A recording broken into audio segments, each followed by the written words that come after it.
Hello, Ken, Kegley. How are you? Good morning, Hawk. How are you? I'm feeling fine. I'm feeling great, and I'm pretty excited talking to you, Ken, Kegley. Right. Um, Hello, everybody. Those who tune on in this consciousness shift program, which I have lined up a series of interviews on lots of interesting topics. And today, my guest is Mr. Kenneth Cagley, and he's from the United States, and he's going to talk a lot about interesting topics. And before that, my name is Hok Tai Yo or Hok Yo, and I'm also known as Dean Yang. I operate the Facebook page called the Fifth Dimension, Esoteric Fifth Dimension, and also I'm an energy healer, a feng shui master, and an I Ching practitioner. So now, Ken, Um, can you tell us a little bit about yourself before I ask you some questions? Sure. I got my start in dowsing in 2012. I took a dowsing course from a guy by the name of Raymond Grace. Oh, And I heard of before him. I started his class, I bought a booklet from him for like $10 or $15. In that booklet, it tells you how to cross over earthbound spirits. So even before my class, I was crossing over earthbound spirits. It's something anybody can do. And then after his class, I got into um, doing um,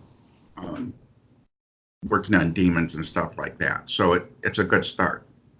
Well, interesting because you mentioned the year 2012. That's a very special year according to the Mayan calendar. And exactly in 2012, I switched over to things esoteric. It's about the same time as you did, Ken. Good. This 2012 thing is really significant in many of our lives, you know. Anyway, let's go straight into our interview. I know that you do a lots of exorcisms on both demons and ghosts. And can you tell us something, Ken, about, say, what's the difference between demons and ghosts? And is there any special or difference in methodology you use in dealing with them? Yes. When a person has a demon, I have a uh, special technique that I use to capture the demon and take the demon to the light. Okay. So, and it takes a while to do it. It could take hours to do it. I don't go to anybody's home. I do it all remotely. Now, on a um, human possession or attachments, I have to find out how many humans are attached to the body, and I don't have to figure out the names or anything like that. So I figure out how many spirits are attached to the body, and then I ask them if they want to go to the light or to a healing place. Some are just stuck and they don't know where to go. They can't find the light. That's just like um, some people in energy work. If there's a earthbound spirit around, they will tell the spirit to go to the light. Well, the problem is the spirit doesn't know where the light is. So the spirit sees our light, right? The spirit sees your light or my light, or maybe they can see our frequency out there someplace, and they know that we can help them. So I send the spirits to the light or to the healing place. Now, a healing place is like a big garden, a park with trees and animals and flowers and stuff like that. So they go there. When I work with children, and Wow. you're going to enjoy this, when you work with children, they're scared and apprehensive because they don't know you, they don't know me. I would have to spend hours convincing them that I was a good guy and I was here to help them. So what I would develop is when I run into an earthbound child, I surround them with um, baby ducks, chickens, puppies, kitties, stuff like that, right? Oh, it works. In less than 10 minutes, I can cross a child over that took me hours before. Excuse me. So they're playing with these little animals. Then I call in children from the light. The Oh, children from the light start playing with this child and the little rabbits and doggies and kitties and stuff like that. So I let them play for a couple of minutes and I go, okay, is everybody ready to go to the light? So the children from the light will grab the child's hand and they go to the light. That wow. easy. Isn't that cool? Fan, you know, it's like you are the pediatrician in the esoteric sense. Oh, it works so easy. And um, let's talk about ghosts for a minute and why people get stuck. Okay, so one might be unfinished business that we've heard about. They stick around for that. Sometimes a spouse might wait for another spouse, right? All right. Oh, And then they get stuck because they missed the light. From what I've heard, somebody dies, the light is around for 72 hours or something like that. I don't know if that's true or not. And then if they miss the light, they're stuck here. Or if somebody goes quickly, like in an accident or a head trauma, or they might be on morphine at the hospital before they die. Some countries don't give people drug medications at the end, so they know they passed away. They're not doped up. They could be on alcohol, all kinds of stuff. So that's why people get stuck. Or illness. I just lost a friend of mine sometime in the past year. He had Alzheimer's. He didn't know oh, he was dead. His wife died about 10 years ago. She had emphysema. Emphysema is a terrible disease, and when you get towards the end, they keep you doped up so you don't know you're suffering. So I called them both in, and I said, "Do you guys know you've passed on?" And I get a no because they're kind of confused. So I just read a book last month called The Unquiet Dead that we talked about, which is so cool. Here's another thing. So these spirits are dead. It would take me a long time to convince these spirits that they were dead.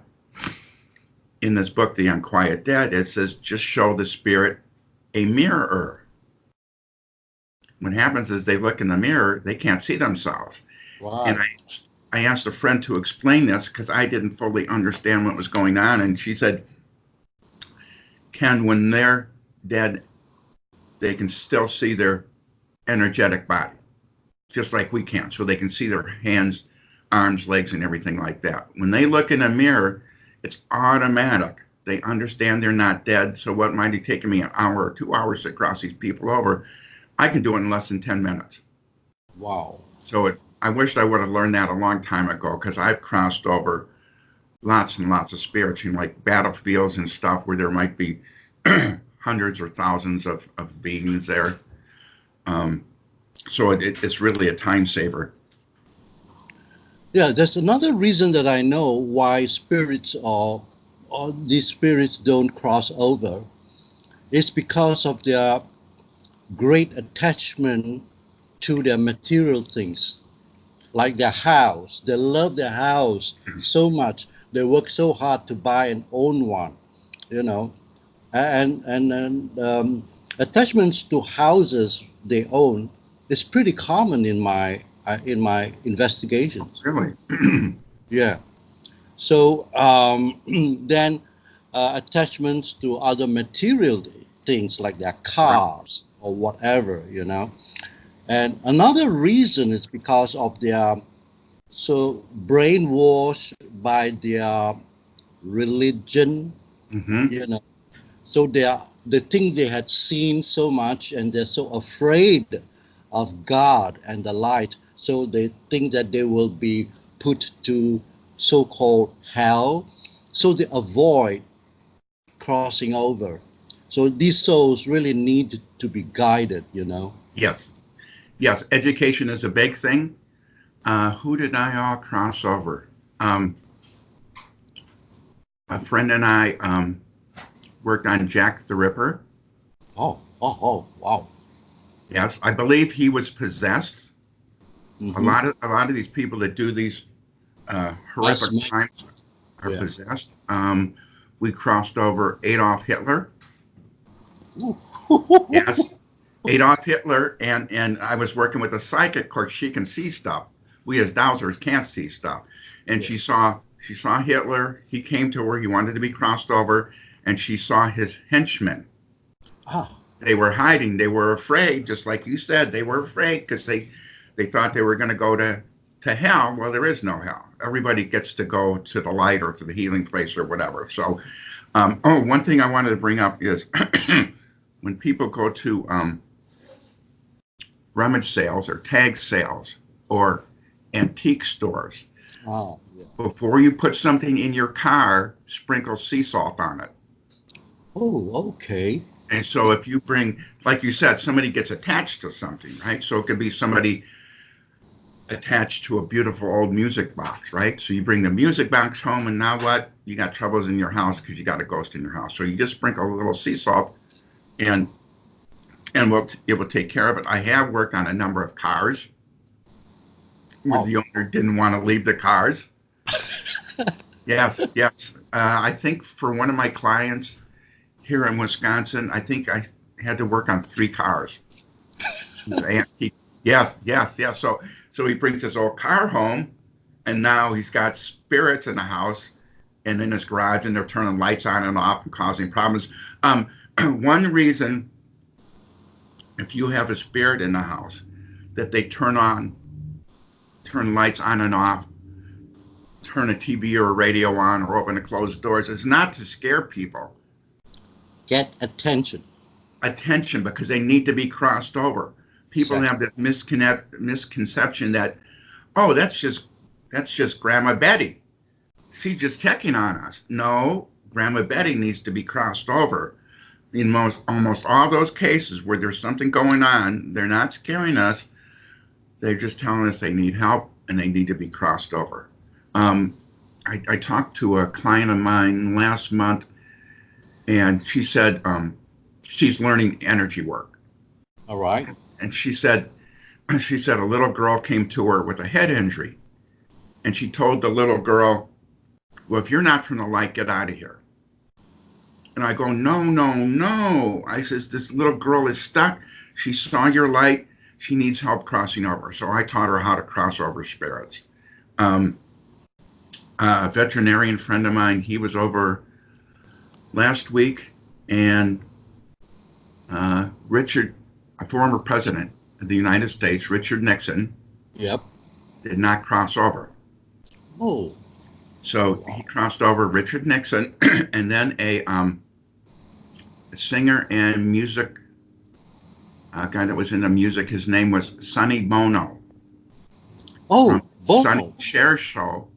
Yeah, Cheer and Bono. Yes, from the 70s or 80s. Well, Yeah. um, he was skiing someplace downhill, and he ran into a tree, and that's how he passed on. Well, it happened so quick, he didn't know he was dead. So I was teaching my buddy how to cross spirits over. Now he can cross spirits over, which makes everybody's job easier. More people can do it. People like you and I don't get overloaded with work. On occasion, I will hear a spirit. Um, Last summer, I'm sitting on my couch, and I thought I heard the name Miles Johnson, just like we're talking. I don't usually hear stuff like that. And I go, Miles Johnson. And then the spirit screamed in my ear, Miles Johns. I went to grade school with this kid. Oh, wow. That was back in the 50s and 60s, that long ago. He passed on, and he must have saw my light. I don't know how these spirits find us. So I said, and then I brought out my bobber or my pendulum, and I said, "Do you need help crossing over?" And he said, "Yes." And I crossed him over. So it's kind of cool the way this works. When I'm driving down the road, if I see crosses on the side of the road from an accident, I ask, is there somebody stuck there? If there is, I cross them over. The other thing I do is I clear up the energy from the accident because that trauma is there, right? Yeah. On the ground where that happened. So I clear up that energy so that energy is gone and the trauma is gone. Wow. And I would like to also tell you my story, my little story of how I crossed over a World War II soldier. Okay. Now, we had an apartment, and it's a brand new apartment, and we had a CCTV camera, Mm-hmm. and stuff moving around caught by the camera, and it was alerting us at odd hours. So I went to investigate, and this was what I found, and this was what I did. In the apartment was the spirit of a Japanese soldier of World War II. And he didn't um, volunteer into the Japanese army, but he was forced to, Mm-hmm. join the army in the early days of the war. And so he was against the idea of war. When the war ended, he was still alive, and he was in the jungles around the area now where there is development. And he lived for about, I found out from him, about 4 to 5 years after the war ended officially in 1945. Mm. And then he died in the jungle, and he um, didn't cross over because as a soldier, he needs the official command to surrender. Oh, wow. Right. And this is particularly um, with respect to these Japanese soldiers.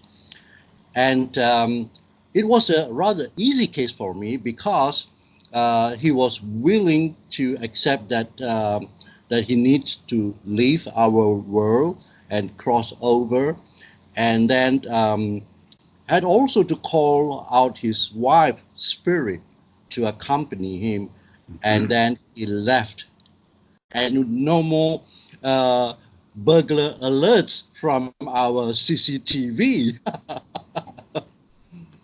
But I have another friend who dealt about dealing with Japanese soldiers who didn't cross over.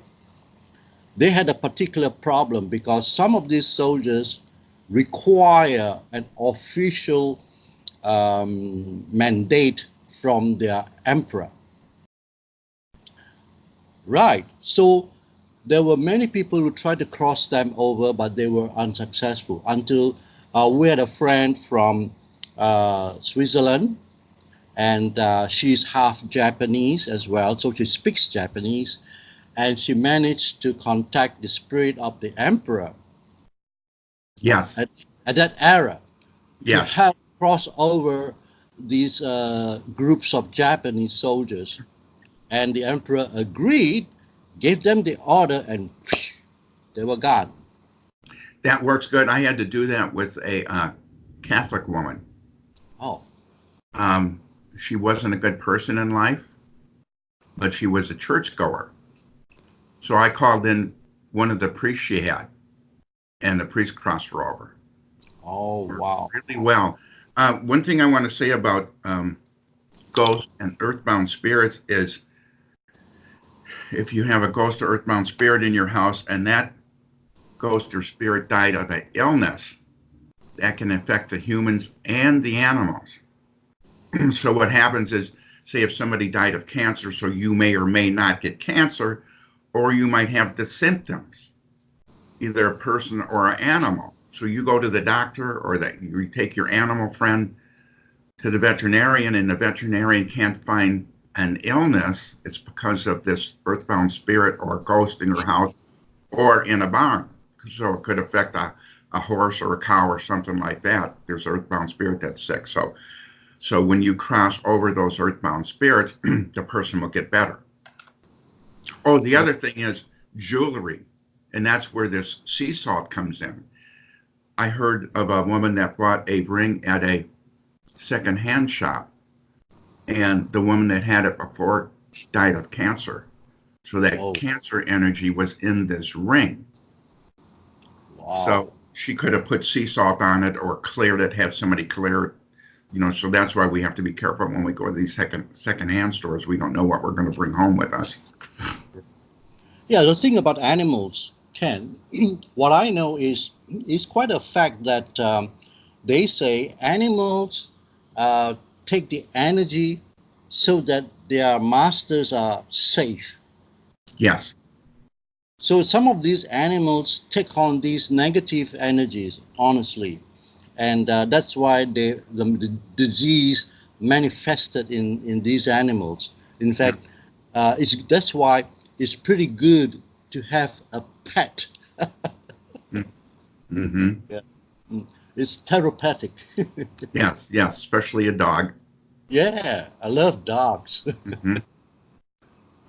Well, I've got a story. My grandson has a little terrier, Hmm. and it's a rescue dog, and her name is Mystic.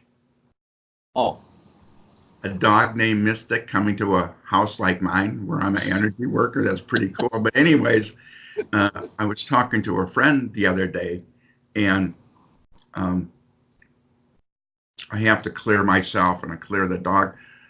Well, the dog didn't know the difference between a bad energy and a good energy.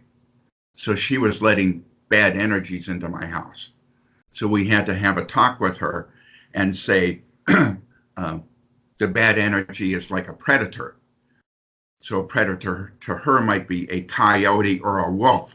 So now she's not letting, because she was a nice doggy, so she's letting all the stuff in, thinking maybe grandpa can help it, and it's causing problems in my house. So now she knows what a predator is, and she doesn't let the bad guys into the house anymore. So that's kind of a cool story. yeah, that's really interesting. And anytime these earthbound spirits or ghosts, as you say, um, give you much trouble, Ken, in your work? No, um, I've never had a problem from a ghost or earthbound spirit. They did a few years ago, before I put my protection up. I would be in the living room watching TV with my grandsons, and I don't hear that well. And a ghost would come in and wiggle the dishes in my dish drainer in my kitchen, and the grandsons would hear it. And it's good education for the grandsons because they're not afraid of this stuff anymore. They would say, Grandpa, somebody's wiggling the dishes in the kitchen. And I go, okay, it's just a spirit that needs to be crossed over. I says, we don't have to be afraid of, because a lot of people are afraid of earthbound spirits, and you don't have to be. Um, did you ever hear of John Wilkes Booth? Yeah, that's the guy associated with Abraham Lincoln. Yes, well, I've got a good story for you. So last October, he came to me to be crossed over. Wow. So, because I heard his name, John Wilkes Booth, and I go, okay, I said, I'll cross you over. But I says, I want to ask you some questions. And this is where stuff gets creepy, right? So I said, did you assassinate President Lincoln? No. I Oh, said, did you shoot President Lincoln? No. Did you shoot somebody? Yes. I believe there was a President Lincoln look-alike in that um, building that night. So I cross him over, and then I douse like you did. I douse, well, was Lincoln shot? No. How many years did Lincoln live after that shooting, alleged shooting? I got he lived 30 more years. So somebody put him in protective custody or something. Now it gets better. I called a friend of mine, a younger guy, and I'm telling him about this because it completely blew my mind away. And he said, Ken, he says, an ex CIA agent told me Lincoln was never assassinated. wow. And I go, no kidding. I says, how long ago? Right? 10, 20. He says, within the last year, this guy told me Lincoln was never assassinated. Wow. How cool is that? So um, I don't understand how or why. It sure would be interesting to know why they set up this this shooting and why he lived another 30 years. Uh, it would be kind of nice to go back in time or remote view what happened. Um, One of the things that we want to talk about is negative geopathic stress. Right. Yes. Okay. And when I check a house, so negative geopathic stress is usually um, ley lines or energy lines under the house or above the house. And some folks will, the old dowsers, well, they took a L-shaped piece of Mm. rebar and Hmm. pounded it in the ground, right? And they would direct it around the house. The problem with doing it that way is, so something that was your problem is now a neighbor's problem, right? Oh, right. Right. So I don't like to do that. Raymond Grace teaches us to scramble the frequency and neutralize it and replace it with something good. So in less than 10 minutes, I can clear a house. So I ask, is there any negative geopathic stress in the house, under the house, above the house, or around the house? And if I get a yes, I just scramble the frequency and neutralize it. So around the house might be a cell phone tower, Hmm. electric lines, stuff like that.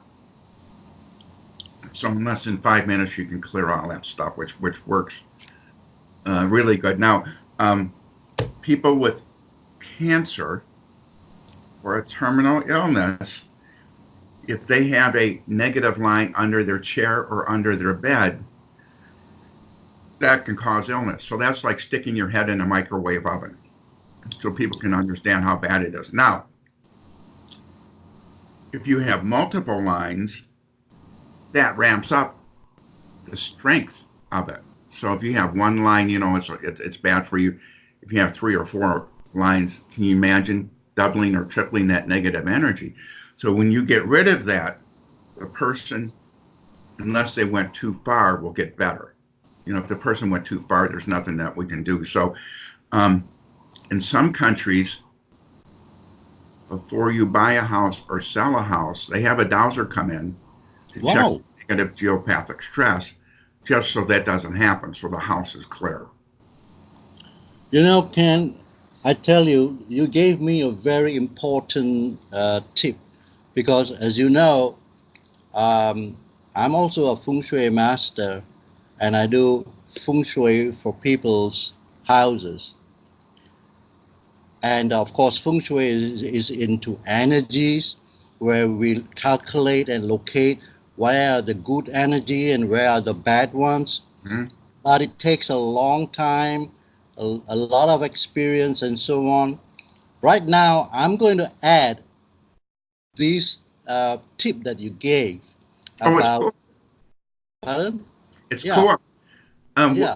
What some dowsers do is, and I say these dowsers have too much time on their hands.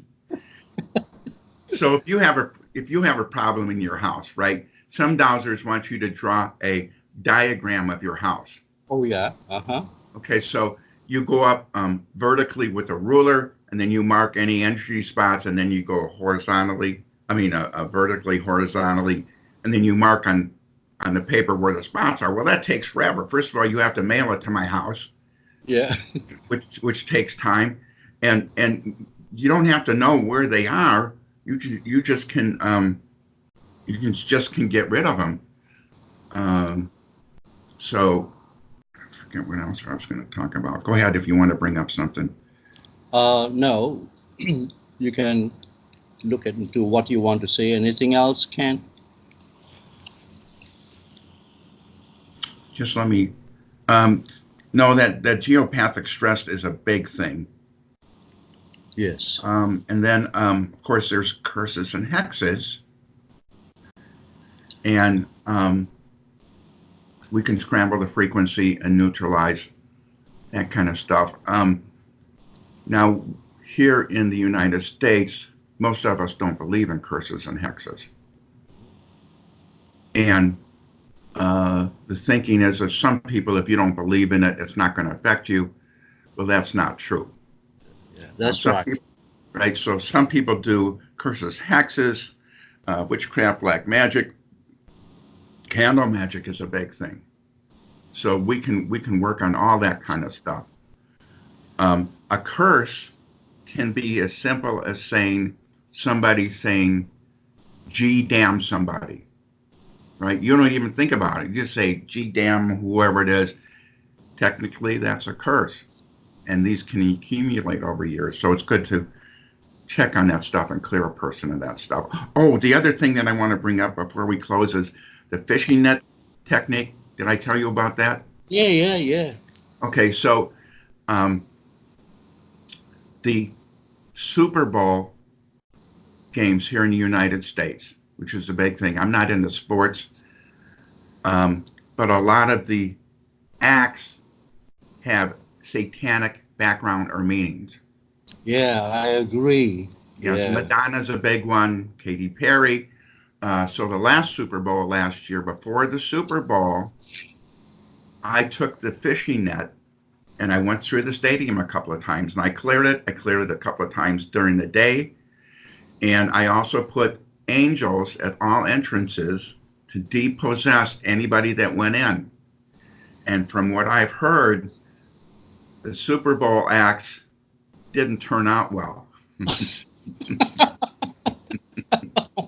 So it's cool the way us energy workers can take care of stuff. The other thing that I want to bring up before we close is before somebody goes to see an energy healer or a psychic or a card reader, ask, is this person coming from the heart? Yeah. Right? Because there's a lot of people, I won't say a lot of people, there's some people that do this work just for money and power and fame and stuff. They don't care about you. They don't care about me. So before you go see somebody, and women are really good at picking up on that stuff, right? So where you see somebody, ask if they're coming from the heart, and if they're not, you don't want to go see that person. You want to go find somebody else. Well, that's a very important tip, and coming from you. Well, I think we are going to end our little session today, and I will be calling on you again to fix for another appointment. And we talk about other things esoteric and useful for our listeners, our audience, so that they can advance their knowledge and know more things. So I wish to thank you very much, Kenneth Kegley of the USA, and it's been wonderful talking to you. I myself learned so much, and so till we meet again, Ken, Thank you, sir. It was fun. have a good day. You too. Thank you. Bye. Bye bye.